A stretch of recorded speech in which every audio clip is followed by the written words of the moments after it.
Бодит туршлага, бодит түүхүүд. Globus podcast.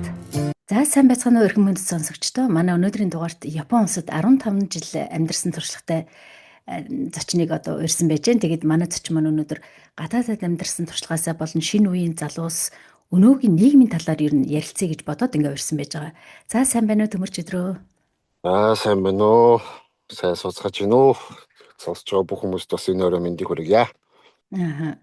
За маш их баярлалаа. За манай зочин маань ингээд сая хэлсэн 15 жилийн өмнө ирсэн гэдгсэн. Тэгээд Төмөрч өдрөө би ингэж бодлоо. Ер нь бид нар бүгдээрээ ингээд асад 10-аас дээш жил ч юм ингээд амьдэрсэн хүмүүс маань хичнээн ингээд усыг нуугаад хичээгээд гадны оронд бас ингээд хичээгээл амьдарч байгаа шүү дээ. Усыг нуугаад ёсыг дагаад амьдарч хамсан гэд.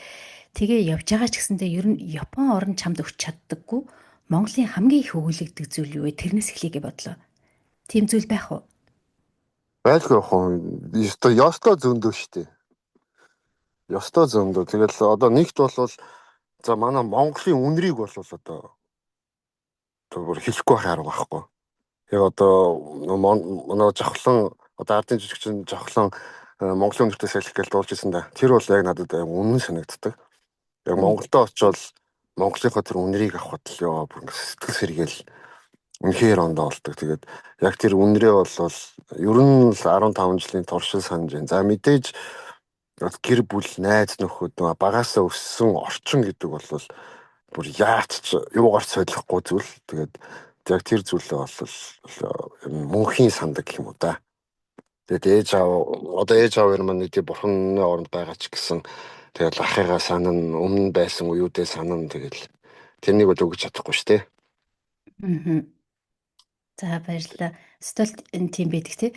Сая ингээд ээж аав нь бурхны оронд очсон гэдэг чинь би бол мэдээгүй. Яг тэр зочноо бас энэ алсаас байж байгаа учраас бүрэн дүүрэн бас судалж амждаггүй тий. Тэгэхээр хүүхэд нас нь ингээд нүүрсний уурхай орчимд өссөн гэдэг ингээд ярьжсэн анх танилцж хахад. Нүүрс биш шүү. Жоншны уурхай. Жоншны уурхай уучлаарай. Уурхай орчинд гэж хэлсэн. Уурхай орчинд ингээд амьдарч байсан. Тэгээд нүүрсний уурхай гэдэг яваад гисэн.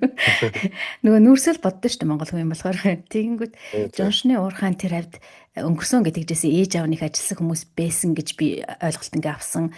Тэгэхээр ер нь тэр ингээ уурхайн бүс нутагт өссөн гэд тэгэхээр ер нь тэгж хүн баг залуугаасаа ажил хийж эхэлсэн гэхээр ер нь тэр үеэс амьдралын талаар юуг ингээд эрт ойлгодог вэ бусдаасаа. Одоо ажил хийж үзээгүй залуучуудаасаа ч гэх юм уу. Тэр залуу наснасаа эхэлсэн гэхээр амьдралын юуг хамгийн эрт ойлгоцсон байх вэ? Асуудалтай. Би яг анх ажил хийж эхэлсэн гэдэг юм бол 4-р ангийн 100-аас ахвал хийж ирсэн. За. Хамгийн анх нэг өнгөт тавтан гэж одоо хүмүүс явган хүний замны өнгөт тавтан гэж байдаг шүү дээ. Тэрнийг хийдэг нэг үйлдвэрт манай байрныхан очиж орё гэд. Тэгээд яг тухайн үеийн хүүхэд насны бодол бол нэг ээж аавдаа тусалж гэнсэн, нэг ээжтэй нэг сүү бариад орчих гэнсэн гэл тухайн үеийн нэг сэтгүү байдаг шүү. Нэг гэртээ нэг ээжтэй нэг сүү бариад очих гэнсэн, нэг шүүдрийн сэлээр нэг цайч над өгч гэнсэн гэл нэг тийм афоризм шиг тийм үгнүүд байдаг байсан шүү дээ. Ээжийг нэг баярлуулчих галаа. Ээжигээ баярлуулчих гал. Тэгэл зуны амралтаар ээж аавдаа чилэхгүйгээр тэгэл нууцаар очиж ажиллаад нэг 14 хоног ажиллаад нэг 5,000 төгрөг авч ирсэн. Гэртээ нэг талх сүүгээ бариад ороод нэг ээжигээ нэг баярлуулж ирсэн. Тэгээд тэр үе бол бас гоё. Тэгээд тэрнээс хойшоогоо гэж явах юм бол би өөрөө багтаас нэг жоохон урлаг оролддог байсан, бүжиглдэг байсан. Тэгэл бас тэр талаараа бас жоохон явсан. Тэгэж явж байгаад яг одоо ээж аав хоёроо би отхон бохгүй айлын. Тийм болохоор их дураараа өссөн. Тэгээд 8 дугаар ангидаа биш 9 дугаар ангидаа би ер нь сургуулаа болоод тэгээд аав ээж хоёр минь за энэ хүүхдийг дийлэхгүй байна гэхэд тэгээ яамаар байна гэхлээр би ажилламаар байна гэсэн хэрэг. Тэгсэн чинь манай аав ээж хоёр минь одоо намайг л ухаан орохын геолог чиглэлээр ажилладаг байсан. Уул уурхайн компанид ажилладаг. Тэгэл аав намайг дагуулаад би ч зуны амралт болгоноор аавыгаа дагаал уурхайн одоо уурхайн ажилчдын нэг лагер дээр өссөн баггүй. Тэгээд тийм үеийн хүүхдүүдтэйгээ тоглоал өссөн. Тэгээд тийм болохоор зэрэг аав манай уурхаалаа аваад явсан. Уурхаа дээр би нэг жил хэрэг ажиллаад буцаж орж ирж байсан. Яг хуу надаа яг буцаж хурж ирээд чинь 16 7-тай л хүүхэд буцаад уурхаагаас орж ирж байгаа шүү дээ. Тэгэхэд надад бодогдчихсэн зүйл гэвэл яг үеийн хүүхдүүд нэг тийм жоох юм шиг санагдаад. ээж аваасаа ингээл нэг мөнгө аавна гэнгүүт би бүр ингээл ичээл би яг ээж аваароос ингээ мөнгө аавна гэхлээр зэрэг би нэг тийм яг юу гэж хэлэх анхандаа нэг тийм ив болохгүй. Тэгэл чинь цалингаа аваад ээж аваартаа л өгч байгаа шүү дээ. Тэгэл ив болохгүй яг нэг тийм үе байсан яг нэг хэсэг. Өөрөө ажлынхаа цалингаас ээж авдаа өгчдөг гэсэн юм уу? Ер нь бол ээж авдаа өгч юм. Хүмүүжлтэй байгаа шүү тэр үед. Тэгээд яг хоо ээж авдаа л нэг тусалчих юмсан л гэдэг нэг тийм бодол. Тэгээд яг хоо одоо хүмүүсүүд бас жоо хүүхдүүдтэй үл зүр чигээ таглаарай. Манай аав маань нэг өдөр нэг шаардсан байдаг байхгүй юу? Байрны гадаа ингээл юугаа янзлаад нэг машиныг янзлаад байгааз. Тэгээд аав нэг шаардсан надад нэг юм аваад юу бүр ингэ шартаад ингээ хэцүү байна гэж хэлсэн байхгүй. Тэгэхээр зэрэг би нэг цаашаагаа яваад аавд нэг 33 грамын нэг тийм арх авч өгчээсэн. Тэгэхэд аав нэг би чинь тухайд 17 молоотой байлоо да. Тэгсэн чинь аав надаар нэг аюу нэг тийм сонин нүдээр намайг нэг одоо харж ирсэн. Би яг тэр нүдийг юусэн мартдаггүй нэг тийм багцсан чим шиг. Тэгээд энэ жоохон хүүхэд одоо ийм ингэж байгаа зөв ч юм уу буруу ч юм уу гэсэн юм шиг нэг тийм нүдээр намайг харж ирсэн. Тэгээд яг тэр нүдийг би өөртөө мартдаггүй. Тэгээд яг тэрнээс хойш бол дээд сургуульд ороод яг үеийнхөө хүүхдүүдийн дунд яваад буцаал ээж аваараасаа тэгэл гар хартгал болж байгаа юм л да. Түүхэн дээр нь бас тэгжсэн өмнө одоо нөгөө жүжигчин болдсон билүү эсвэл аялал жуулчлалаар сурдсан билүү гэж бодож байгаад тэгээд тухайн үед аялал жуулчлалын чиглэлээр сурч төгссөн байлээ. Тэгээд яагаад аялал жуулчлалыг сонгосон бол жүжигчнээ биш? За жүжигчин гэдэг бол угаасаа яг миний бүр маш дуртай багасаа л дуртай байсан зүйл. За аялал жуулчлал гэдэг бол бас би ч нөгөө багасаа уурхаагаар өссөн болохоор мэдээж хөдөө гадаа яваа сурцсан. Тэгээд яг мэрэгчлээ сонгох үед бол надад уурхаа дээр байсан яг нэг тэр нэг жил надад аягүй их нөлөөлсөн байхгүй. Тэгээд тэр нь болохоор зэрэг уурхаа дээр ах нар мөнгө хийгээд байгаа. Тэгээд мөнгө хийгээд тэрнийгээ одоо буцаагаад үрэх тийм юу боломж байхгүй. Тэгээд тэр чинь одоо уурхаа чинь жилжингээ ажиллаж байгаа л тэгээд буцаал уурхаа буухад мөнгөтэй л хүмүүсүүд бууж байгаа шүү дээ. Тэгээ буцаад ажилдаг. Тэгээ үр хүүхдүүд нь мэдээж одоо суурин газрууд, хот суурин газруудад байгаа. За тэгэнгүүт тэр хүмүүс эхлээд одоо нэг амьдралын анхны хэрэгцээнүүд одоо нэг байртай болно, машинтай болно. За тэгээ анхны хэрэгцээнүүдэд хангаад ирэхлээр хүн яах вэ гэхлээр хүссэн хүсээгүй нэг үйлчлэгээ авах гэдэг байхгүй. Миний яг тухайн үеийн бодол шүү.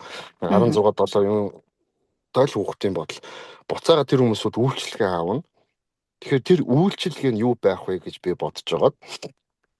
Тэр нь болохоор одоо нэг баар цангийн газар ч юм уу эсвэл кафе, паб одоо зочд буудал юу ч байдгийн те. Тэгээ ингэж бодож байгаа. За хамгийн цэвэрхэн нь нэгт аялал жуулчлал юм байна гэж дотроо бодоод за аялал жуулчлалыг би сонгох. Ер нь жүжигчин болж чадахгүй бол би аялал жуулчлалыг сонгоно гэж яг тухайн үед бодсон. Тэгээд тэрэн дээр бас нөлөөлж байгаа юм бол манай ах маань аялал жуулчлалын мэрэгчлэр төгссөн. Тэгээд тухайн үед чинь бас нэг интернет энэ байхгүй. Одоо тийм мэдээлэл авчих зүйл байхгүй. Тэгэл ахыхаа нөгөө лекцийн уншина. Орой хүрээлрэн тэнгууд ахыхаа лекцийн уншина. Тэнгууд бас надад аялал жуулчлалын тодорхой мэдлэгүүдийг төрүүлээд би үеийнхнийхөө бодвол төрүүлээд авцсан байсан. Тэгээд тэр нь ч нөлөөлсөн. Тэгэл ер нь бол за аялал жуулчлалыг сонгоё л гэж бодсон доо. За тэнд ажиллаж исэн том хүмүүсээ хараад бас янз янзын боддог гэсэн мэт. За энэ хүмүүс ингэхнэ тэгхнэ гэд. Тэгэхээр бас эхнээс юм төлөвлөж сурсан байх нь байна. Тэр хүмүүс яг ярьдаг гэсэн бохгүй. Ер нь яг энэ яриа бол бас яг баг байж хахад их босон зүйл юм. Хүмүүс ингэж ярьдаг гэсэн. Нэг нутг руугаа ээж аваагаа аваа явчих юмсан да. Нутг руу наваа явчих юмсан да. Тэгж нэг ярина. Тэгээд зарим нэг хүмүүсүүд болохоор зэрэг нэг хөмсгөл далаа ээж авдаг үзүүлчих юмсан да. Ямар хөрх юм. Уснуурыг үзүүлчих юмсан да гэл тийм яриануудыг би айгүй их сонсдог гэсэн бохгүй багтаа. Тэгээд бодонгууд тийшээ явуулж чадах хүмүүсүүд нь бол үндсэндээ гайд, аялал жуулчлалын мэрэгчлээ хүмүүсүүд л яг тийшээ явуулж чадах байхгүй. Тэгээ очиод гоё тайлбарлаж чадна. Тэгэл ер нь бол бас тэр бас их нөлөөлж исэн. Бас учиртай штэ нэрээ дээр үед аялал жуулчлал манай дотоодын аялал жуулчлал маань хөгжөөгүй штэ. Тий. Би ч хүртэлтэй хөсгөл далайг нэг үзэх юмсан гэж боддог байсан. Оо зөв зөв Тэр зөв. үед Гайхамшигтай газар шүү. үнэхээр гайхамшигтай юм байлээ. Хэдэн жилийн өмнө үзсэн. 10 жилийн өмнө ч лөө. Тэгээ би бүр гайхажсэн. Тэгэхээр чин дээр үед нөгөө дотоодын аялал жуулчлал хөгжөөг үед нэрээ тэгж ярьдаг байсан бэ. Тий, яг хүмүүс яг тэгж ярьдаг гэсэн. Одоо ч гэсэн ер нь бол хүмүүс нэг одоо ихтэй залуучууд яг тэгж нэг ярих нь ховордчих. Гэхдээ яг дээр үед бол ээж аав нар нэг утгаа үдчих юмсан да гэж хүмүүс ээж аав яриад тах нэг дагуулад явчихсан гэж одоо би ч нөгөө нэг яг уурхаа дээр байж байхдаа дандаа ах нартай нийлж байгаа шүү дээ. Тэгэхээр ах нар тэгж ярина. Тэгэл нэг би ч нөгөө яг найзын хүрээлэл нэлээд өргөн. Тэгэл Улаанбаатар хотод очингууд найзууд бас нэг тэгж ярина. Ирээдүйд ингээл нөгөө том юм ярина шүү дээ бид нар чинь.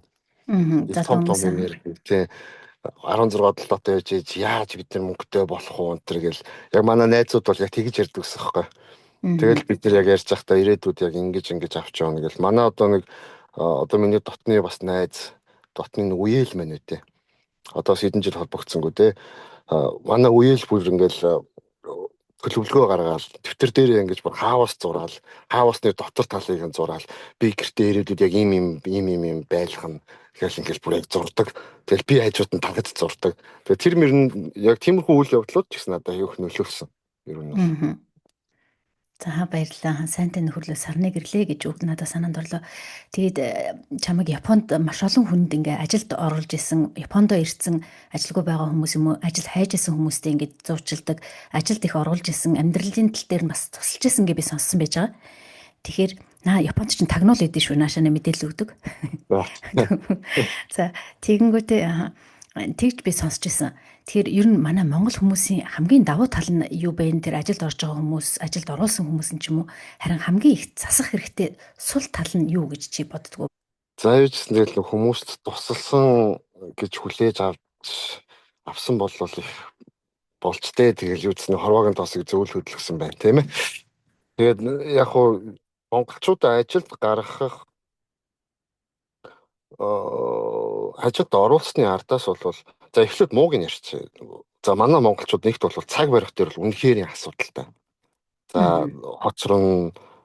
хоцорсноосоо болоод таслан дараад нь холбогдохоо болно, тийм ээ.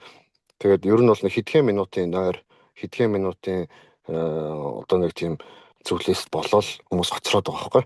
Тэгээд би ямар ч сандаа монголчуудтай хэлдэг гэсэн байхгүй, ажилтан монголчуудтай.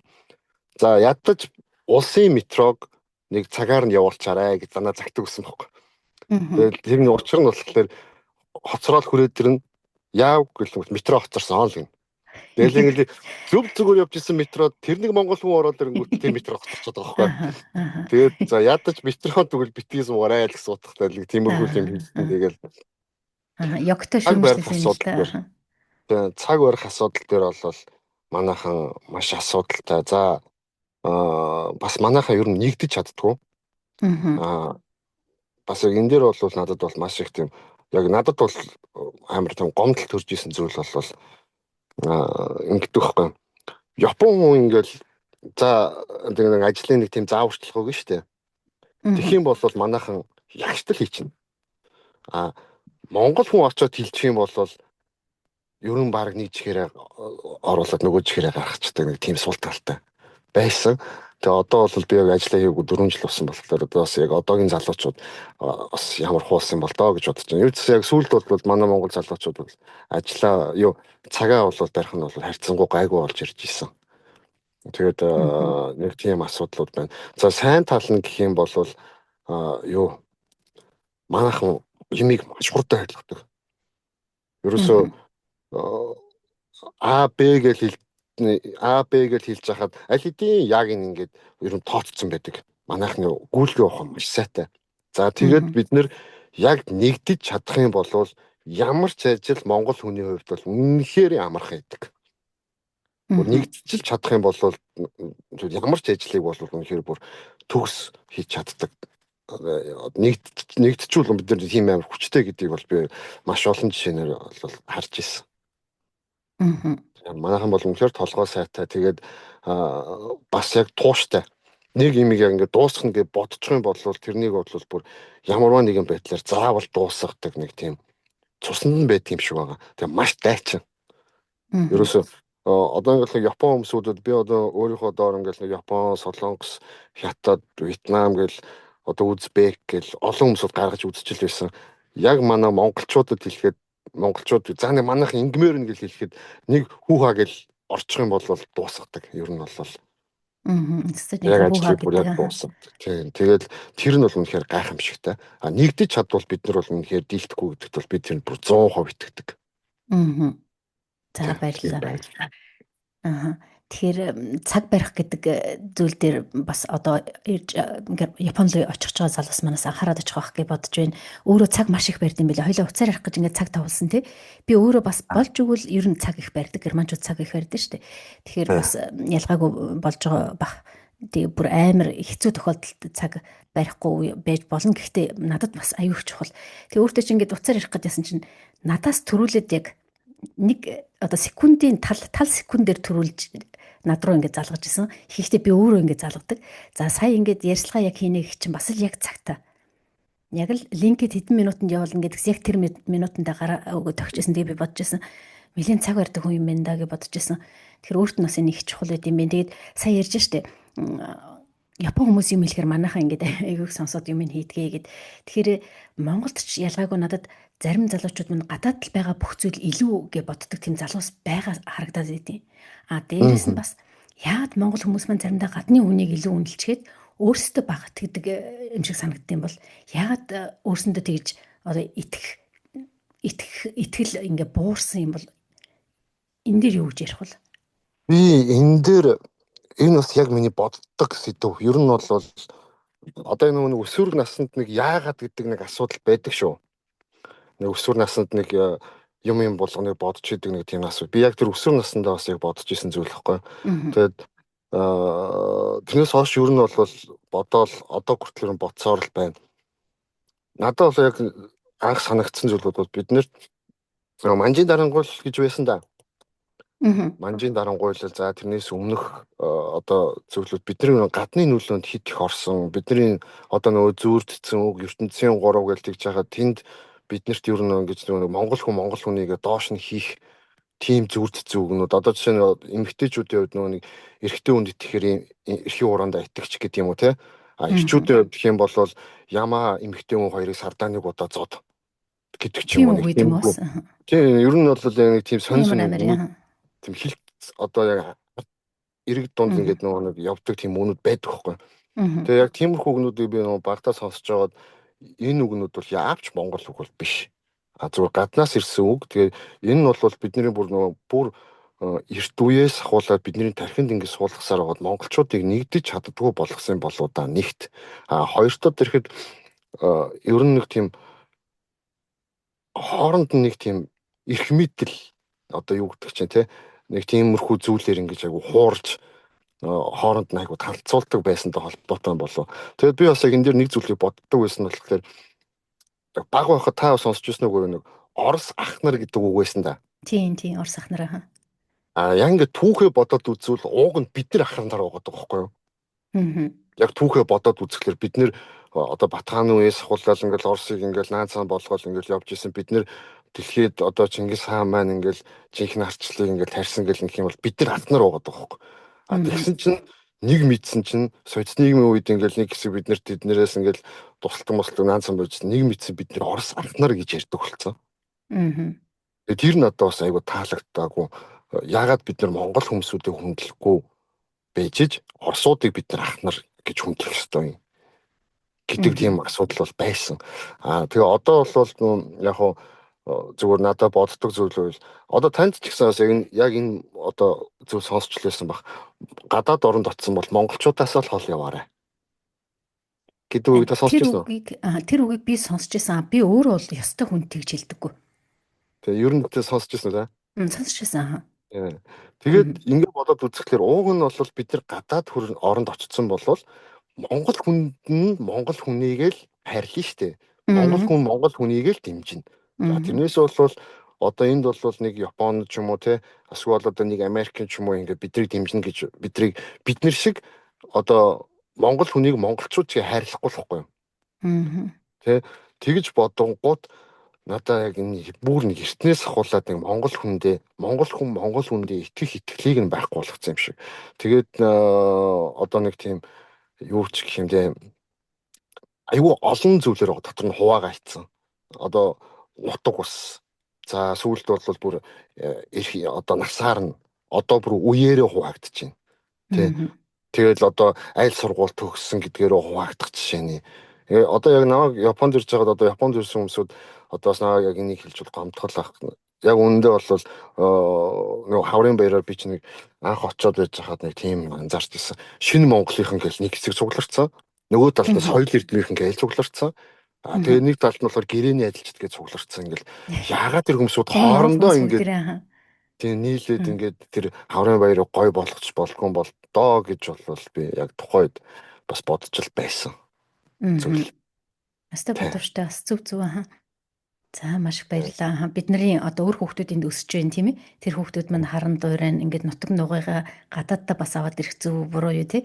Бас л ярих хэвээр асуудал гэж би бодож байна. Тэгээ маш их баярлалаа. Төмөрч өдрөө. Одоо ингээд Японд ингээд анх ирэхэд чинь мэдээж хэрэг анх ирэхэд нь нэлээд шинээр сурах туулах зөндөл юмнууд мэдээж таарж явж байсан баг. Тэгэхээр чиний хувьд өөрөө чинь хувьд хамгийн хэцүү байсан тийм үе байсан уу? Тийм зүйл байсан уу? Буцаж марч юм шиг. Яг хурж ирээд бол байгаагүй. Юу байсан? Би ч наашаа яг энд ирэхтэй болохоор зэрэг Монгол Япон залуучуудын хамтын ажиллагааг дэмжих төв гэж байдیں۔ За тэнд бол Асахи сонины тэтгэлэгт хөтөлбөр гэж байдаг. Тэгээ би тэр хөтөлбөрт хамрагдаад тэгээд нэг шалгалтууд нь тэнцээд энд манай үед дээр чинь 19 залуучууд ирж исэн баггүй. Яг нэг үеийн одоо бүс охид тэгээд залуучууд ирж исэн. Тэгээд тэр залуучуудын нэг нь болж явдагтаас би барахдаг. Тэгээ биднийг яг Монголд бэлтэж явах хугацаанд манай багш нар жинхэнэ хатуугаар барьдаг гэсэн байхгүй. Та нар Япон бол өстой ийм тийм гэлэлгүүд чи бидний ингээд бүр сэтгэл нагаар ундаг. Тэгээд Монголдо байж байхдаа тэгж бэлтгэгдсэн хүмүүсүүд хурж ирээд одоо Япон хэцүү байсан ч гэсэн өмнө нь амар хэцүүгээ бодсон байсан болохоор яг ингээд нэг тийм сэтгэлийн бэлтгэлтэй ирсэн гэх юм уу та. Сэтгэл зүйн бэлтгэлтэй ирсэн байна. Тийм байсан болохоор харьцангуй гайгүйсэн зүгээр ихний жоо хэцүү байсан юм нь бол энд чинь бол өвдсөн ч гэсэн ер нь бол ажилдаа гардыг штэ. Тэгээд би нэг сургууль дээрээ сакс тоглож байгаад хөлөө нөгөө булгалаад шаагаар нь булгалаад тэгээ хөл маань ингээ хавдаад тэрнээс болоод би халуураад тэгээд нөгөө гутал маань орж болтгоо. Тэг ядж байгаа би нөгөө сонин тараадаг ажил хийдэг. Тэгээ сонингоо тараахтаа би нөгөө нэг юугаар ундаг дугаагаар тараадаг байхгүй юу? Тэгээ ундаг дугаагаар тараадаг. Тэгээ тийм үлтэн ундаг дугаа ундаг хэцүү. Тэгээ ядж хаад яг тэр өдөр нь нэг 20 хэдэн жил ороогүй цас нь Токиод орчдөг байхгүй юу? Тэгээ бүр ингээд зам нь өстөө дээрээс нь цас дахиж хаялаад нөгөө цас нь сүултээ бороо болж яснаа дахиж цас олоод нэг тийм ёстой нэг юу юм болдог байхгүй юу? Тэгээ яг тэр өдөр бол надад үнэхээр яг шантармаар санагдчихсэн. Халуурцсан. Тэгээ би өөрөө хөл доголцсон. Тэгээд нөгөө яг ундаг дуугаа унаа явах гэхлээр зэрэг ундаг дуугаа маань унчих гадаг. Тэгээ ундаг дуугаа түрэх шаардлагатай болдог. Тэгэл яг тэр өдөр бол маш хэцүү байсан. За тэрний ардаас бол яг миний амьдралын бол хамгийн хэцүү үе бол манай ээж маань 2014 онд бол бурхны оронд ирсэн. Яг тэр яг үе бол надад бол үнэхээр яг хар бараан. Тэгэл яг нөгөө хүний нутагт ихлээд нулимсаа унахгүй шүү гэж ихжсэн. Тэгээд яхаар гуунгаасан одоо багын найз маань бас энд байдаг хгүй. Бас надтай адилхан нэг онд ирж исэн. Тэг яг тэр найзтайгаа уулзалтал тэр найз маань яг яж хахад хар визгүй. Тэгээ эхнэрийнхээ гэрт байж байгаа л тэгэл би бүр амар хэцүү болол яасан чинь найз нь бол очиж чадахгүй. Найзах учирчлага чи мэдж байгаа штэ. Чи над дээр хүрээд ирээч гээл. Тэгэл яваад батсан чи яг тэр гэрийнх нь наадталд нэг тийм жижигхэн цэцэрлэг төрүүлэн дотор ороод яг найзаагаа хараад яг өөр ирэхгүй яг уйлж исэн. Тэгээд юу ч гэсэн яг найзынхаа мөр дээр бол анхны нөлөөсөө л унасан. Тэгэл яг тэр үе л айгүй хэцүүсэн. Тэгээд үүдсэн манай үеийн залуучууд маань мөнгө төгрөг наан цан болохоол би чинь бас нэг жоох хэдэн өрхтэй байсан. Тэр нэгээгөөрээ шууд Монгол яваал үүдсэн ээж дээр очичвол тэгэл ирсэн л дээ. Гэхдээ бас яг тэр үе бол үнэхээр хэцүү байсан. Буцаж ирээд бас эргэн тойрныхоо найз нөхдүүд бас би ингээ хэцүү байгаад байвал одоо манай найзуудад бас хэцүү байж тээ. Одоо манай үеийн залуучууд тийм болохоор би аль болох ингэж нэг өөрийгөө хэцүү биш байна гэж одоо ингээ харуулах гэж хичээсэн. Тэгээд юу ч гэсэн ер нь бол яг дотроо бол өдөр болгол хэлжсэн. Тэгэл яг найз нөхдөдтэй болвол тэгэл би бол зүгээр шүү л гэдэг тийм мессеж өгөх гэж их зорьсон доо. Яг тэр үе бол үнэхээр хат үе байсан. Үнэхээр ойлгож байна. Үнэхээр ойлгож байна. Дээшээ тэнгэр хол доошоо газар хатуу гэдэг чинь ийм юм дээр бийдэг юм билэ. Тэгэхээр үнэхээр хэцүү. Би бас яг авдрээ тэгж мэдэрсэн. Тэгээд ёстой өөрөө чи хэлдгэр нэг хэсэгтэл машин дотроо ганцаараа дотроо уйлж тэгээд түших найз нь бас байсан ба штэ баг насныхаа найз нь. Тэгэхгүй ганцаараа гудамд уйлаад явж байгаа монгол хүн байгаа штэ ертөнцийн нэг твд. За яг найз маань байсан. Тэгээд яг үеийнхэн маань бас байж исэн. Тэгээд тэр хүмүүсүүд маань ч гэсэн бас надад маш их тийм болж байсан. Манай ангийн яг тухайн үед чинь манай Одко гэх манай нэг найз бас яг сонингийн сэтгэлээр битээр хамт ирж исэн. Одоо миний одоо бас нэг цөөхөн үед нэг одоо тавууранд багтдаг найзууд байдаг шүү хүнд. Яг тэр найзуудын маань нэг маань бас байж исэн. Тэр найз маань бас яг сонингоод гараад дуусаад ихний метрогоо шууд над дээр ирж явах ирээл бас намайг сэтгэлийг бас ингээл хөнгөлөөл хажууд хамт байж исэн. Тэр найздаа ч гэсэн юм бол яг одоо яг найзуудад би яг тухайд одоо ч гэсэн юм бол яг баярлалаа гэж хэлж байгаагүй л дээ. Гэтэ яг Монголд очиход ч гэсэн манай найзууд бас яг намайг ерөөсөө ганцаардуулаагүй. Яг л ээлж дараагаар надтай ингээл нэг нэгээрээ хамт байгаал тэгэл яг тэгжсэн. Тэгэл одоо хүртэл би яг найзуудаа баярлалаа гэж хэлээгүй ч гэсэн сэтгэлдээ бол би тэднэрт бол өстой амьдралаараа өртөө гэж боддог доо. Тэгээ нөгөө бас манай сайхан үг санаанд орж ин танилтай бол талын чинийгээд үг. Тэгээд сайхан хоёлоо ярьсан тийм Монгол хүннээс хол яваарай гэж хэлдэг. Гэтэл Монгол хүний нутагт ингээ хань болоод одоо гэрээсээ гарч чадахгүй ч гэсэн хүрээд дээр эсвэл наашлаа тусаад ингээ очие гэдэг ингээ Монгол хүмүүс үнэхээр хажууд нойрхон байсан гэдэг ингээ шал өөр түүх биш үү? Нөгөө боломжлороо гэдэг эсрэгээрээ. Тэгээ сая ярьж ингээд гадаадад байгаа одоо Японд байгаа гэж ярэ. Японд байгаа хүнтэй ярьж байгаа учраас энэ залуу монголчууд маань ер нь хамгийн хэрэгтэй зүйл нь юу байдаг вэ? Хилээ сурцсан байх нь хамгийн чухал нь байдаг юм уу? Эсвэл сэтгэл зүйн хувьд одоо өндөр сэтгэл зүйн бэлтгэлтэй байх зүг байдаг юм уу? Эсвэл нь өөртөө ихтэй байдал тус нэмэр болж гин үү? Ер нь хамгийн чухал зүйл нь юу бол? Хамгийн чухал зүйл бол за өөртөө ихтэй байх нь ч одоо хайшаа юм дээ. Хит өөртөө ихтэй хүмүүс бас хэцүү шттэ. Ер нь яг сэтгэл зүйн бэлтгэлтэй л ирэх хэрэгтэй дээ. Бүх зүйлийг давна гэсэн тийм сэтгэл зүйн бэлтгэлтэй л ирж яг нөгөө зорилготой тэр зорилгоо биелүүлэх хүртлээр тийм сэтгэл зүйн бэлтгэлтэй л ирэх хэрэгтэй болов. Хил бол энд орчинд нь орж ирээд японочдоор хүрээлүүлсэн байж хахад бол хүссэн хүсээгүй япон хэлээр сурна. Ямар ч авьяасгүйгээр сурдаг. Өөрийгөө жоохон дайчилчгал сурдаг. Тийм болохоор зэрэг сэтгэл зүйн бэлтгэл бол хамгийн чухал гэж бол бодож байна да. За удахгүй Японд л явъя гэж бодож байгаа залуу хүн сонсч байвал бас хэрэгтэй зөвлөгөө байна. Тэгээд төмөрч өдрөө Японд визний асуудалтай ингээ гадаад иргэдийг нутаг буцаадаг гэд би бас ингээ харж байсан. Тийм баримтат кино байдаг шүү дээ. Баримтатны бичлэгийг би харж байсан. Тэгэхээр ер нь чи ийм нөхцөл байдалтай хүмүүстэй таарж байсан уу, харж байсан уу? Энэ тал дээр хэр хууль дүрм нь одоо ямар байдгийг гадны одоо хүмүүс визгүй байж ах юм бол шалгах барих гэдэг одоо энд бол нэлийн Германд хараар байна гэд хараар байдаг хүмүүс их айж ингээд амьдардаг байсан нэг хэсэг. Одоо хараар байдаг хүмүүс нь маш цөөрсөн хууль чангатай ороо учраас Японд ер нь ямар юм бол? Тэгээ Японд ч ялгаагүй. Тэгэл Японд ялгаагүй. Тэгэл хараар байдаг одоо бол харьцангуй монголчууд бол цөөхөн л дээ. Хараар байдаг монголчууд бол цөөхөн байгаа.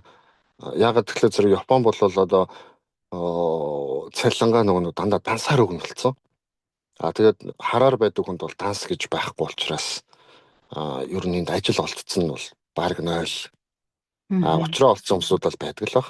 Гэхдээ яг өмнө нь бол бас яг тийм зүйлүүдэд зөндөө таарч ирсэн. Тэгэл эмергейшн барайл явцдаг. Тэгэл хардаас нь юунуудыг авчиж өгнө. Ачаануудыг нь авчиж өгөх хэрэгтэй болно. Тэгээ тэр үед нь бол нэлээд дуудаа очиж хүмүүсийн ачааг таних байна. Тань нөгөө хүмүүсүүдийн ачааг бол авчиж өгч ирсэн. Авчиж өгвөл тэгэл оруулж лээс. Нөгөө таньдаг хүмүүсүүд нөгөө танилын танил гэдгээрээ тэгэл гуугаал ханаачааг нэг тийш нь авчиж өг эмергейшн дээр авчиж хэрэгтэй ингээл тэгэл авчиж өгдөг. Тэгэл яг зөв надад бодогддог юм нь бол за баригдсан тэгэл энэ байх хугацаанд тэгэл юуц нэг гайгүй мөнгө төгрөг хийж чадсан л байгаа даа л гэж бодд юм да. Тэгэл юуц нөгөө хүмүүсүүд наашаага ирэхдээ маш их үр тавьж ирж байгаа харагдтыг. Тэгээ тийм болохоор яд тэр өөрөө дарж чадсан болоо да л гэж бодд юм дөө тэгэл. Бас Монгол хүний сэтгэл те. Гэтэл тэр хүний тэр өрний асуудал одоо өөртөө юугүй юм итгэхгүй шүү дээ. Тэгэл ингээ маш олон жишээн дээр Монгол хүнээсээ хол яваараа гэдэг үгний л эсрэг л яриад байгаа маань өнөөдрийн зочин. Тэгж анзаарагдлаа надаа. Угаасаа Монгол хүн л ойлгоно.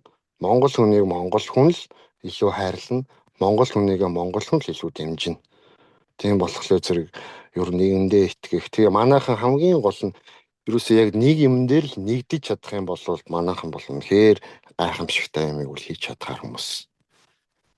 Гол нь тэр нэгдэх зүйл нь л юу юм гэхээс шүү дээ. За баярлалаа. За Монголд гэлтгүй ер нь энэ сошиал орчинд маш олон хүмүүс ингэж нөлөөлөгч болцсон байж гэн тийм ээ. Олонний танил болцсон хүмүүс ялангуяа маш их нөлөөлөгч болоод контент бүтээгээд одоо маш олон даагчтай болцсон. Зарим хүмүүс тэр хүнээс сурж байна. Зарим хүмүүс нь тэр хүнээс сурах юмгүй гэдгийг нь мэдээд гараа явж гэн гэд. За энэ бол тухайн хүний хийж байгаа хүний өөрийнх нь асуудал юу лээ? Өөрийнх нь тустай юм. Миний асууж байгаа зүйл юу вэ гэхээр чиний хувьд ер нь энэ олон нийтэд нөлөөлөх энэ нөлөөж байгаа энэ хүмүүс ер нь ямар хариуцлагатай байгаасаа гэж боддог вэ? Нэг ясны одоо өнөөдрийн залуус сошиал орчинд хүмүүсийг дагахтаа юуг илүү бодож тунгааж шүүж тэр хүнээ дагаасаа гэж харж байна. За тийм энэ асуудал бол маш гоё асуудал байна. Тийм ер нь би өөрөө яг тийм зарим нэг олонний танил хүмүүсүүдээс угаасаа харшилтай. Бүр тэр хүмүүсүүдтэй бүр нэг дээвэр дор орохыг ч би ер нь тааш авахгүй. Одоо юу хэмдэ өмнөх хэлж байсан зүйлээсээ хийж байгаа үйлдэл нь өөр байдаг. Дээрээс нэг хүнд нэг тийм амьдралын философи заах гэдэг. За тэгээд дээрээс нь одоо яг нэг үеийн залуучууд байж нэг үеийнх залуучуудад би чамаас илүү гэдэг нэг тийм юу ч юм те амжилтын өрөнд оруулаад байдаг нэг тийм хэсэг бүлэг залуучууд одоо Монголд байгаа харагдаад байдаг байхгүй. Тэгээд одоо юу гэдэг чинь нэг тийм машин уун одоо тийшээ явна тийшээ явж чадна мад нэг л яг би тэр үнийг бол дотроо болооч гэж боддог л доо. Яг энд байж захтаа ч гэсэн би яг нэг одоо Монгол залуучуудаа ажил гаргадаг байхдаа би бас зур тоглоом шоглоом хэлдэг гэсэн байхгүй.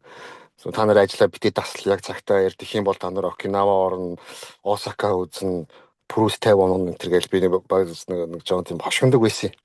Мотивер нь бол одоо нэг мотивац өгөхгүй тэгжсэн байна шүү дээ. Тэгээ хүмүүс нэг би бол мотивац өгөх гээд байгаа биш. Зүгээр нэг жоон тоглоом шоглоом маягаар л хэлж байгаа. Тэрнээс бол одоо нэг мотивац өгөх гээд нэг тийм хүмүүс нэг тийм амьдралын философи заагаад байдаг хүмүүс байдаг шүү. Одоо нэг тийм их тийм өөртөө яг тийм лаг хүн үг гэхлээр зэрэг тийм лаг хүн ч биш. Ер нь бол нэг үеийн залуучууд одоо нэгнээсээ онцгороод ингээд бусдаас тасран гэж юу байх вэ? Тэгээ яг ингээд ярьж байгаа ямиг нь сонсох юм бол ер нь яг одоо би залуучууд бол дүүнертэй хэлэхэд ярьж байгаа юмд нь ямарваа нэгэн юмыг шинээр хий. Одоо нэг байгаа зүйлийг хөгжүүлэе гэж яриаггүй л бол тэр худлаа шүү гэж би өөр хэлмээр байгаа. Одоо ихэнх тэр инфлюенсер залуучууд юу гэж ярьж байгаа гэхлээр зэрэг А зэг дээр байгаа ямиг аваад Б зэг дээр тавихтаа чи С зэг болоод голд нь ингээ ороод юу ашиг одоо нэмэрдэг шингээгээд Б-д зар гэж байгаа байхгүй юу. Ер нь л одоо хэлж байгаа одоо яг үндсэн үзэс над тэр болоод байгаа. Тэгээд минийхаар бол үгүй бид нар шинэ ямиг гаргахгүйгээр бид нэр шин зүйлийг эрэлхийлэхгүйгээр одоо байгаа зүйлийг улам хөгжүүлэхгүйгээр биднэрт над хөгжил, дэвшил гэдэг зүйл чинь харагдахгүй. Бид нэр одоо хүртэл нөхөн жорлонтойгоо байсаар байна. Дахиад бид нэр энэ зүйлийг ярихгүй бол дахиад хичнээн жижиг бид нэр нөхөн жорлонтойгоо зовлохыг таашгүй юм да. Тэгээ би бол яг тиймэрхүү жоон тийм олонний танил хүмүүсүүдээс ер нь нэг жоохон тийм харшилтай. Одоо нэг тийм худлаа үн юм. Тэгэл яг нэг тийм гэр бүлийн одоо юу гэх юм бэ зөвлөгөө өгөх чинь гээд баахан олонний танил хүмүүсийг ингээл нэг тийм одоо подкаст нэвтрүүлэгт оруулаад идэг. Гэтэл тэр яг олонний танил хүмүүс нь ихэвчлэн жүжигчин, дуучин ч гэдэг юм уу те. Тэгээ тэднэр нь яг юу юм уу? Гэр бүлийн асуудлаар төгссөн хүмүүс юм уу? Тэгээ тэр гэр бүл судлаач юм уу? Сэтгэл зүйч юм уу гэхлээр зэрэг үгүй. Тэгээд тэр хүмүүсүүдээс амьдралынхан тэр одоо нэг лаглаг юмнуудыг сонсоод тэгэл тэрнийг нь дагаж дуурайх айгүй олон хүмүүсүүд байгаа шүү дээ хүүхдүүд. Тэгээ бүр яг энэ дээр бүр над айгүй нэг тийм айгүй сонинд нэг тийм зүйл болж ирсэн. Анх Японд ирчээд нэг фэйсбүүкээр ингээл явдаг гэж хахад нэг тийм гэр бүл хөгжлийн төв билүүдэд нэг тийм фэйсбүүк хаягл нэг тийм анимашн явуулаад байдаг гэсэн баггүй юу? Тэгэл тэр анимашныг л явуулаа. Тэгэл би гайхаад тэр анимашныг үзэхлээр зэрэг дандаа л нэг гэр бүлд байдаг нэг тийм асуудлуудыг гаргаад байгаа. Тэгэнгүүт тэр гэр бүлд хийж байгаа гол асуудал одоо гол асуудлыг тарьж байгаа хүн эрэгтэй хүн. Тэгээ эмэгтэй хүн дандаа тэрнийг шийдэж байгаа. Тэрний хохирогч нь эмэгтэй хүн мэтэр ингээд тэр анимашн дээр байн гаргаад байгаа байхгүй юу? Тэгэнгүүт тэр анимашныг ихэвчлэн хүүхдүүд үзнэ. Тэгэнгүүт одоо бяцхан охтууд, бяцхан хөвгүүд үзэн штэ. Тэгэнгүүт тэрнийг үзэж байгаа тэр хүүхдүүдэд багаас нь тийм үзүүлчихлээр тэр хүүхдүүд ирээдүйд ямар сэтгхүүтэй болж өсөх вэ гэдэг зүйл надад бас айгүй эвгүй санагдчихсан. Тийм болохоор тиймэрхүү олонний танил, тиймэрхүү пэйж хуудасууд бол би жоохон дургу. Ер нь яг амьдралын нэг тийм юм заах гэдэг тийм залуучуудад бас их тийм таашаалтай ханддаггүй. Тэгээ хамгийн муухай нь болохоор тэгж явж байгаад эцсийн дүндээ сонгуул дээр очиод ажилладаг байхгүй юу? Одоо би бол бүр яг 2016 оны сонгуул дээр ажиллаж исэн нөхдүүдийг бол би бүр хичээсэл гэж боддоо. Одоо энэ залуучуудын дунд явж исэн одоо явдаг нэг ангууч байна. Тэр нэг хин төөгөө бүжигчин төөгөө тэгэл нэг хишиг далайн тэр бүгд л яг тэр Монгол ардын намын нэг тийм дууг дуулаад тэгээд байцнаа Монгол ардын намд гараад тэгээд бүх асуудалтай болоод ирсэн чинь тэр дууныхаа эхлэл хэсгийг хасаад зүгээр энгийн дуу болгоцсон байх жишээний ч юм уу. Тэр иймэрхүү зүйл надад бол өстой таалагддгүй. Урлагийг ашиглаж өөрсдийнхөө олонний танил дагагч гэдгийг одоо дагагчтай гэдгийг ашиглаж сонгуульд нөлөөлөх, хүмүүсийн сонголтонд нөлөөлөх тэр бол надад бол ерөөсөө таалагддаггүй. Тэгээ өөрсдөө нэг ярьж хэлж байгаа юм дандаа нэг тийм хийсвэр яг тийм бодит шинжлэх ухаанч биш. Дандаа тийм хийсвэр байгаад байдаг. Шинжлэх ухаанчаар юмд нэг жоохон хандмаар байна. Ер нь залуучууд талхад бол аль болох шинжлэх ухаан чимээ ярьж байгаа, та нарыг хөгжүүлэх гэж байгаа, нэгдэцгээе гэж ярьж байгаа хүмүүс л үнэн болохоос биш. Зүгээр нэг тим юм хийвэл баяжин одоо ингээд урт хугацаанд баяжин инээтрэ гэж байгаа хүмүүсүүд бол жоохон асуудалтай. Ер нь бол. За баярлалаа. Тийм л энэ дөө. За баярлалаа. Энд байдаг хүмүүс ч гэсэн ер нь яг үнэнгээсээ бас шүмжтэй ханддаг. Мэргэжлийн мэдлэггүй мөртлөө Монголд маш их зөвлөгөө үйлчилгээ ингээ хүмүүс өгöd ах юм аа.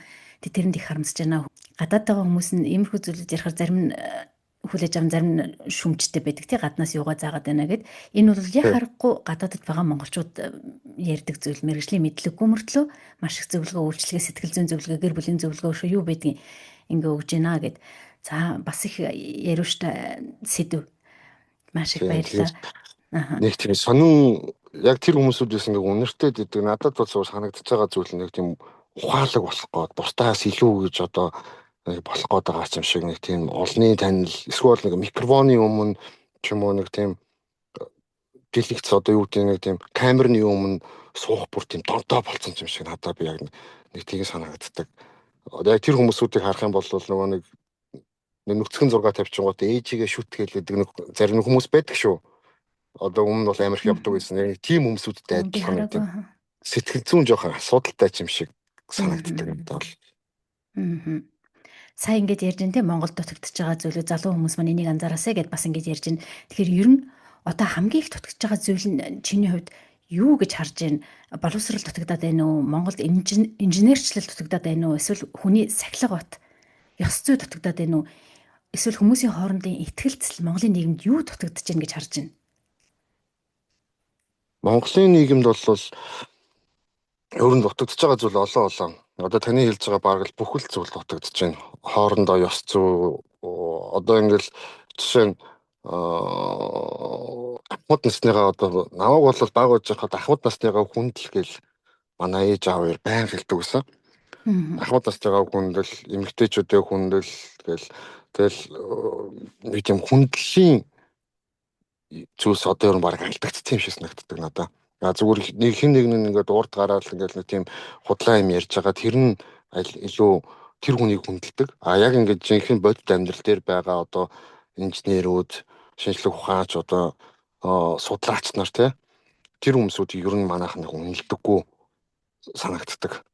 Үнэлдэггүй санагддаг. Ер нь манай Монголд бол хамгийн дутагдж байгаа зүйл бол за хөгжил талаараа ярих юм бол манайханд бол нэгт за түрүүн хэлсэн нэгдэл хоёртоо тэрхэд инженерүүд бол бүр маш их дутагдж байгаа. Бид нэр инженергүйгээр ирээдүйд бол ер нь хол явж чадахгүй. Бид нэр инженерүүд маш их хэрэгтэй. Одоо зам тавьсан ч бид нэр замын инженер, барилга барьсан ч барилгын инженер, сан техникч нар дутуу байна.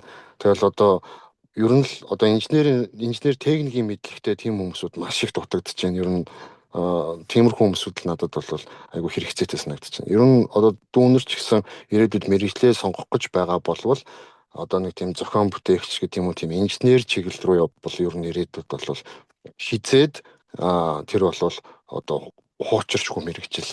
Одоо эдийн нөгөө нэг AI хөгжөөл одоо мундаг болж байгаа ч гэсэн инженерүүдийн ажил бол хизээж байхгүй болно гэж бол байхгүй.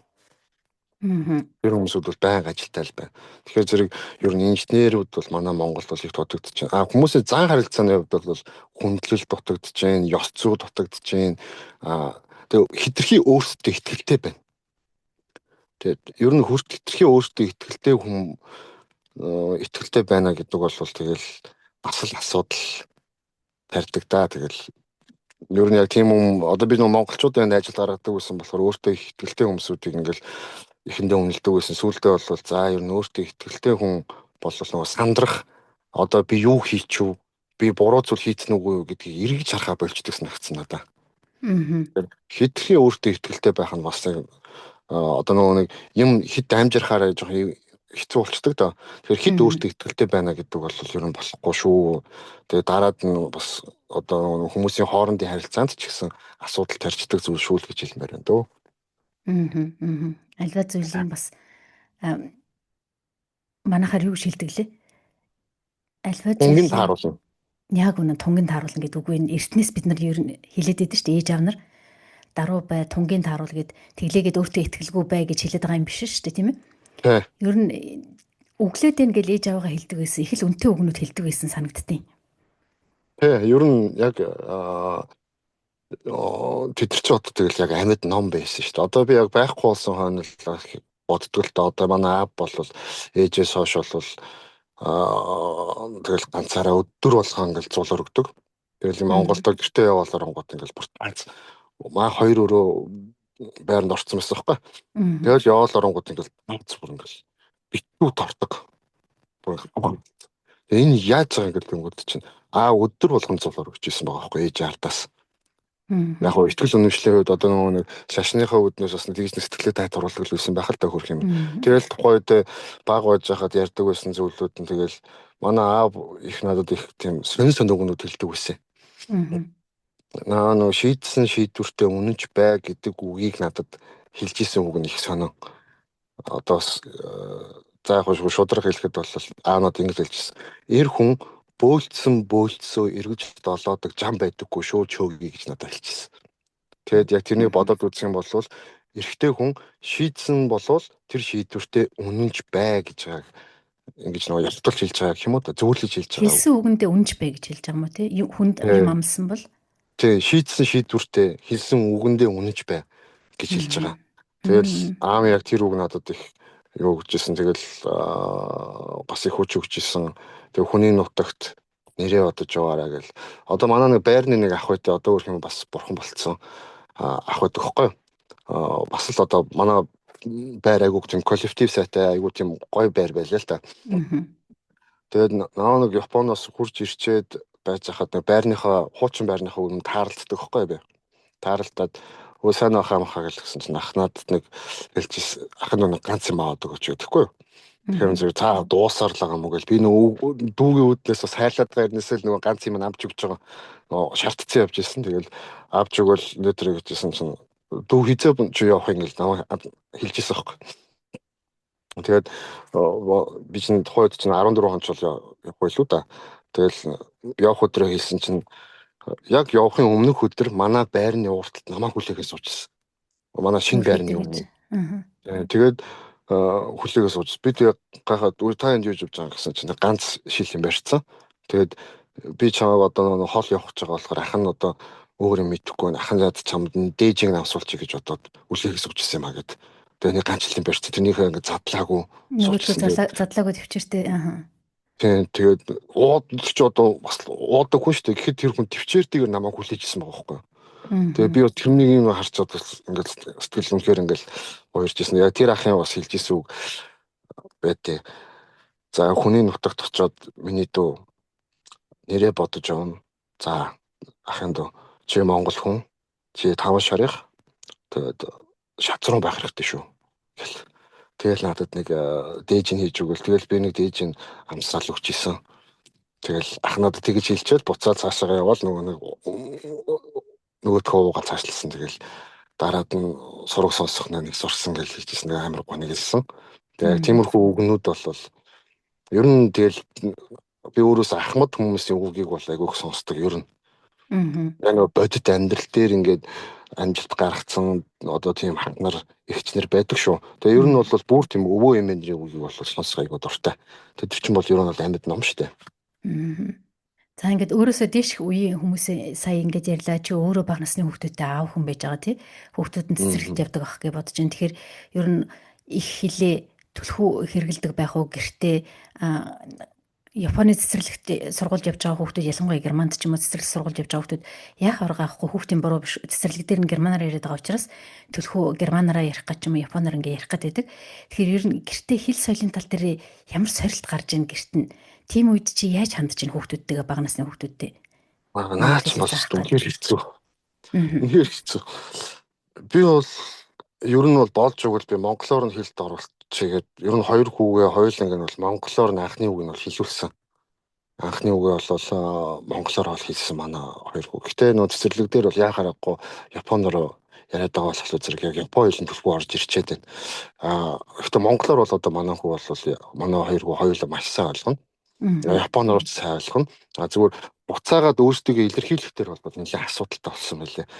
Тэгээд яг одоо хүүхд тамлалал гэх байх. Гэхдээ бид нэр надад бас яг энэ дээр айгүй нэг тийм юу ч юм да хатууч гэсэн ер нь бол айгүй тийм хатуу бодол надад байдаг.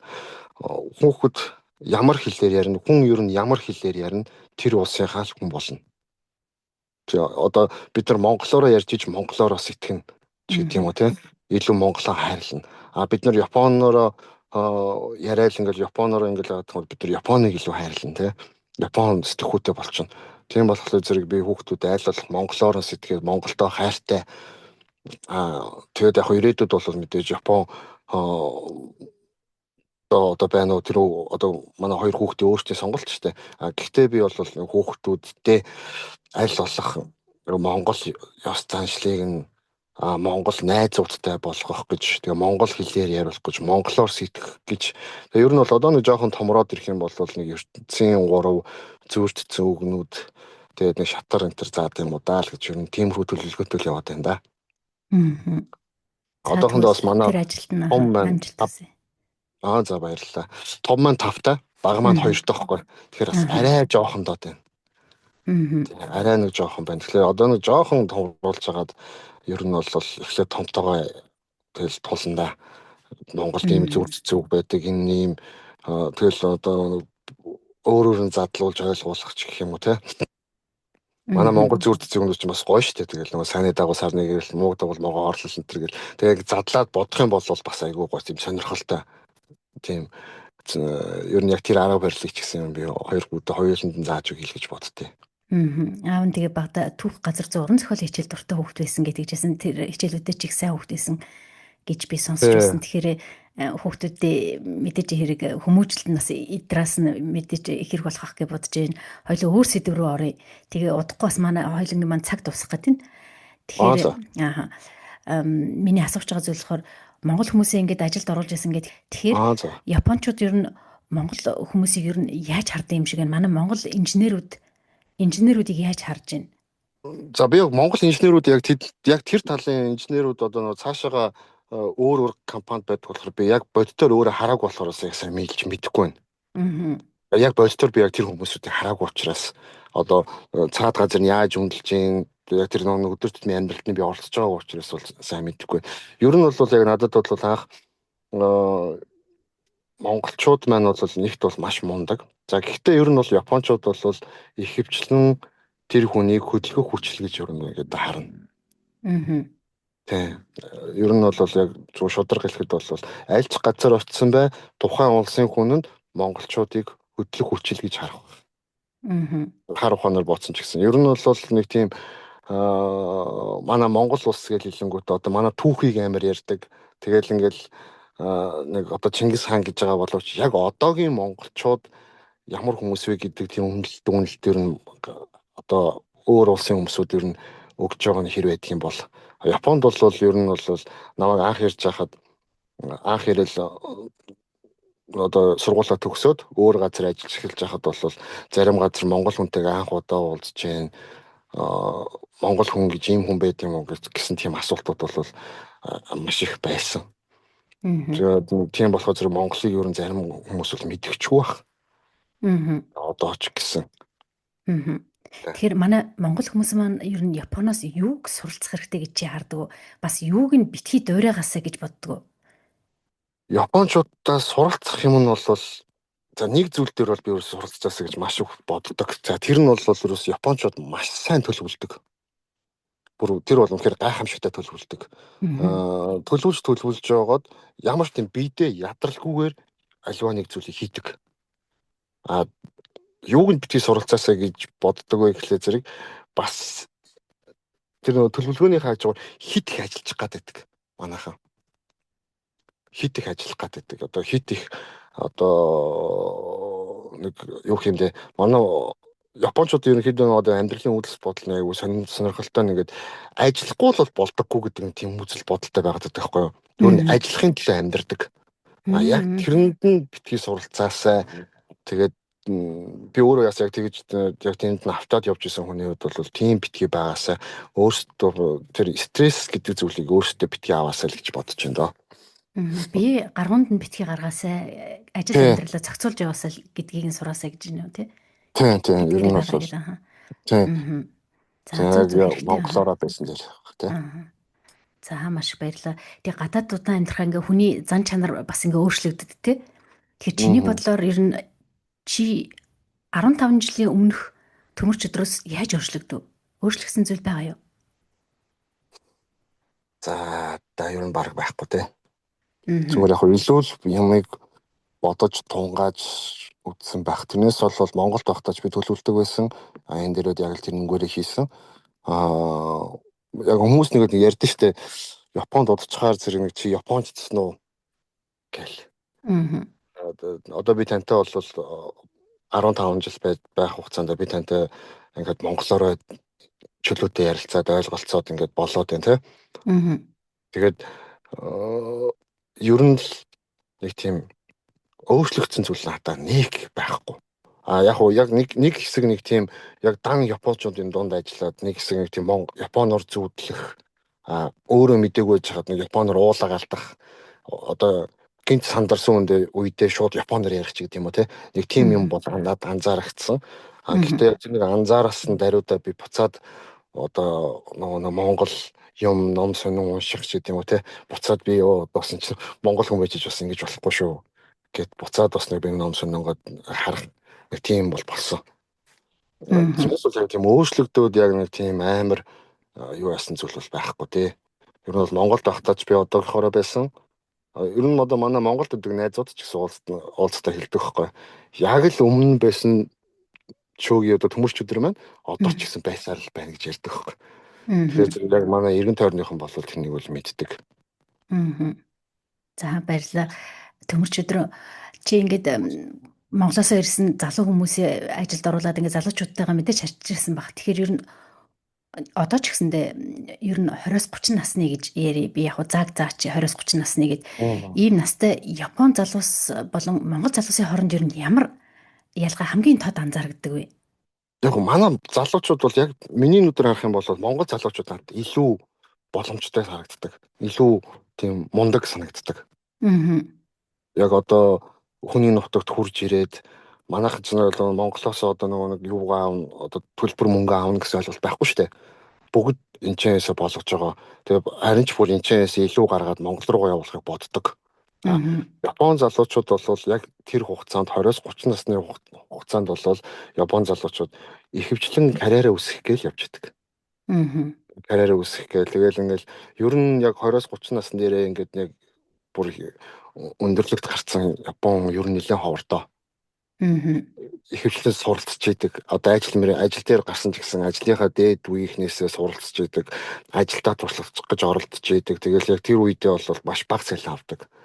Японочууд маань. Харин монголчууд маань бол тэр цалин голдог.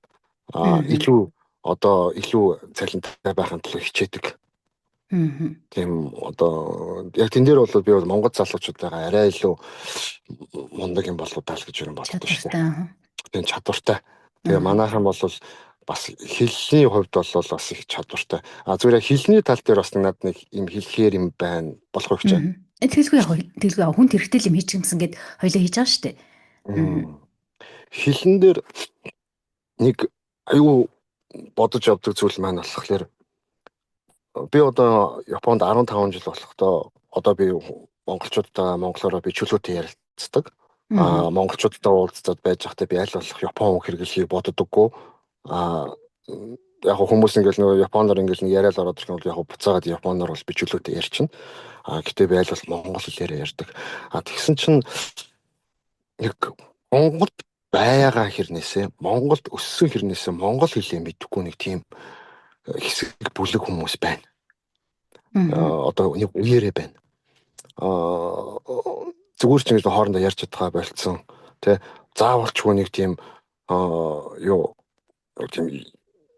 одоо англи үг ч юм уу те нэг солонгос үг хэлэхгүй л бол болохгүй. Тэгэл нэг тийм юм анзаарчихсан надаа. 2018 онд би энд нэг төрийн бус байгууллагуудын хурал гэдэг хэлчихэ. Нэг тийм хуралд сууж байдаг байхгүй юу? Үзэгчийн судлаас. Тэгээд нэг найзтайгаа хамт сууж исэн. Би тэр үзэгчийн судлаас хараад үзсэн. Яг тодорхой залуучуудын төлөөлөл нэг бүсгүй байсан. Тэгээд тэр бүсгүй байж байхдаа юм ярьдаг байхгүй юу? Илтгэлгүй юм тавиал үзсэн. Нэг ингээл монголоор ярьж ирсэн англи үг оруулаад тэгэл нэг хэсэг англиар ярьсан японоор гинт яриад тэгснэ энийг ч одоо монголоор өгдөг лээ. Ингээ орчуулах гэхээр үг өгдөг. Манай монгол хэлний үгийн баялаг айгүй муу гэж хэлчихсэн байхгүй. Өөрөө тэр монгол хэлээ сайн сурч чадаагүйгээ монгол хэл рүү бухж штэ тэр хүн. Тэр бол үнэхээр надад тэгээ залуучуудын тодорхой хэсэг залуучуудын төлөөлөл хүн тэгж ярихлаар бүр надад бол үнэхээр гутамшигтай санагдчихсан. Айгүй гонигтай байсан. Мөн яг үнтэй адилхан нэг энд би нэг гайд хийх болоод хөтөж игээл явж байсан. Тэр нэг залуухан 5-6-тай 2 охин тэгээд ахтайгаа хамт ажиллаж байсан. Ах нь болохоор зэрэг Америкт байж хагаад Монголд очоод тэгээд 2 дүүгээ аваад ахных нь гадаад орног нь үзүүлж яваа юм байл. Тэгээд би тэр хүмүүсүүд мэдээж монгол хүмүүс учраас би монголоор одоо юмуд тайлбарлаад явж байдаг байхгүй юу? Тэгээ үзсэн чинь нөгөө 2 охин ойлгодгүй. Би монголоор тайлбарлаад идэг. Тэгсэн чинь ах нь болохоор миний ярьсныг англиар нь орчуулж тэр хоёрт ойлгуулчихсан. Тэгээд хамгийн сонирхолтой монгол хүн яваад байгаа юм шүү дээ. 4 монгол хүн явсан. тий дөрвөн монгол хүн явж байгаа. Нэг нь ингээд тайлбарлахлаар нөгөө хоёр хүүхэд нь ойлгохгүй. Тэр залуу нь болохоор зэрэг одоо миний ярьж байгаа ямиг англиар хэлээд нөгөө хоёр нь ойлгоод байгаа байхгүй. Тэгэхээр энэ тэр хоёр тэгээ яаж яхад Монголд өссөн. Анхны гадаад улс нь юу? Япон. Тэгээд энэ надад бүр үнэхээр гонигтай санагдчихсэн. Бүр яг тэр аяллыг би ингээл яг тэр хугацаанд бол бүр ингээл тэр хоёр хүүхдийг харахаар л ингээл бүр ингээл нэг зүрхнээс нэг юм аваа авчиж байгаа юм шиг нэг тийм айгүй гонигтай санагдчихсэн. Тэгэл яана ирээдүйд одоо ингээ хүүхдүүд маань англи хэл ингээл ямар нэгэн улсын хэлгээл ингээл яриад байдаг. Тэгээ яаж байгаа би бас Монголдоо ингээд очих болгонд надад имзэглдэг зүйл нь болохоор манайхан хитрхи болон нэг тийм хувийн 10 жилүүдтэй болцсон бэл. Тийм хэлнийх, ийм хэлнийх гэл тэрэнд яаж яхад бүр багаас нь ахуулаад монголоор ярихыг нь хориглдог ч гэнэ үү. Би бүр тэнийг сонсчод ч одоо Монгол улсын хууль тогтоомж байдаг үл юу вэ гэж бодож исэн. Тэгээд сүүлд одоо тэр нэг юу лээ боловсролын сайд хинж хэлээд нөгөө нэг Кембрижийн боловсролыг Монголд нэвтрүүлнэ гэж ярьж байхад бас надад айгүй гонигтай санагдчихсэн. Бид нар өөрсдийнхөө боловсролын системийг босгож чадахгүй дээр тулд ингэж доройтсон юм уу даа гэж ер нь бодогдож ирсэн. Тэгээд хэл усан дээр ч гэсэн бид нар монгол хэлээ сайн сурчих юм бол дараад нь бид нэр өөр улсын хэлийг бол хамархан сурна. Тэгээ Бямбер эн чинь нөгөө хүмүүсийг тэгж доголд өгсөн гэсэн шүү дээ. Өөрөө болохоор маш олон улсын хэлтэй. Тэгээд тэр улс тухайн улсынхаа хэлээр төгс ярьж чадахгүй битээ тэгж монгол хэлийг оронцоглоо даа гэж нэг тэгж нөгөө хүмүүсийг доголж исэн гэдэг. Тэгээд яаж тиймэрхүү мундаг хүмүүсүүдийн юмнуудыг залуу дүүнер маань суралцаад гаднах тэр дээл хувцас мовцс яах вэ? Окей, болно. Тэр бол болно. Бид нар харин бид нар сурах ёстой цагтаа бид нар монгол хэлээ, монгол түүхээ, монгол уран зохиолоо, монгол сэтгэхүйгээ бид нар суралцахгүй болвол ирээдүйд бид нар зүгээр л харин одоо өөр улсад очиод тэр улсынхаа боолыг л хийнэ. Бид нар хизээч тэн дээр амжилттай явж байгаа одоо монгол залуучууд зөндөө. Гэхдээ тэр нь харьцангуй бага. Ер нь нийтээрээ нэг тийм одоо яг тийм лаг явж байгаа гэж би л авч сонсоогүй зүгээр яг нэг харьцангуй бага. Одоо үнэхээр олон дундаас онцгойнууд нь бол ингээд нэг бизнес босгоцсон тий талд ингээд айгүй мундаг явж байна. Гэхдээ ер нь нийтээрээ л ерөнхийдөө нэг тийм хар ажлыг нь хийж штэ. Ер нь бол Японд ч ялгаагүй, Солонгост ч ялгаагүй. Тэгэхээр зэрэг бид нэр эхлээд өөрсдийнхөө үүх түүхийг мэддэг, өөрсдийнхөө оюун бодолтой бид нэр өөрсдөө ямар үн цэнтэй ямар үн цэнээр бид нар монгол хүн болж төрсөн бэ гэдгийг мэддэг, үүх түүхээ мэддэг, соёл зан заншлаа мэддэг.